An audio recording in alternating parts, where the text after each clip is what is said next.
Today we're going to make a fully functional CO2 rocket launcher. This thing can shoot these 12 gram CO2 cartridges over 300 feet away, so please do not try this at home. With that being said, here's how to make it at home. In order to make this, you'll need at least 2.5 feet of 3/4 inch interior diameter PVC pipe. You'll need 2 3-inch long nails about 0.2 inches wide, STL files that can be downloaded below, an AEG spring, and 4 1/4 inch long screws. That's the parts out of the way. As far as tools, you'll need a 3D printer, a saw, and a drill. So let's get started. Go ahead and cut off 2 lengths of 3/4 inch interior diameter PVC pipe, with one of the lengths 6 inches and the other at least 2 feet long. This long pipe is going to be our barrel, so you can make it however long you want. Once you've got that, go ahead and download the STL files and fire up that 3D printer. After about an hour and a half, you should have all the parts ready. This first piece right here is a spacer for your nail to be used as a firing pin, as well as a piece to attach the firing pin assembly to the barrel. The second piece here, I'm going to call a bolt because it's what you're going to use to pull the firing pin back,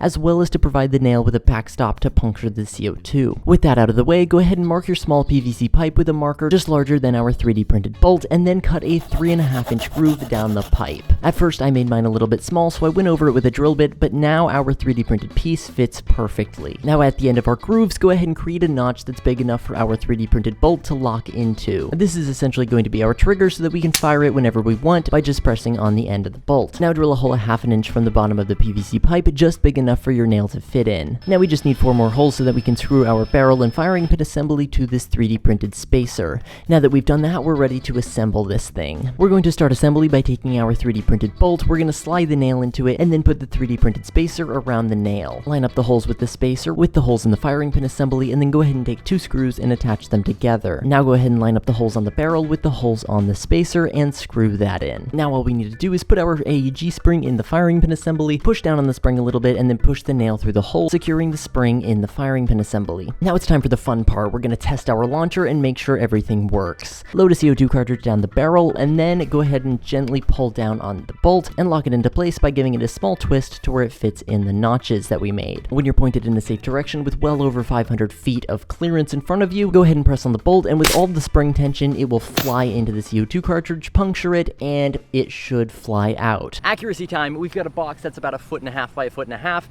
It's about 70-ish feet away. Let's see how this works. We severely missed. We hit the ground like 20 feet in front of it. A complete failure on my end. It was made to go up, really, not across. We can try that one more time. Ready, set. Oh! Wow, it's bouncing and doing flips. Well, that was so much closer. We were probably only 5 feet away off that time. Okay, we failed the accuracy test. We got like a 1 out of 10 with that. Let's try the damage test. We have a cardboard box right there. We're gonna shoot it with this CO2 cartridge and see if it goes through. Firing in 3, 2, 1. We might have missed the entire box from this close. Okay, like I said, we failed the accuracy test. And somehow we failed the damage test too because we completely missed the box.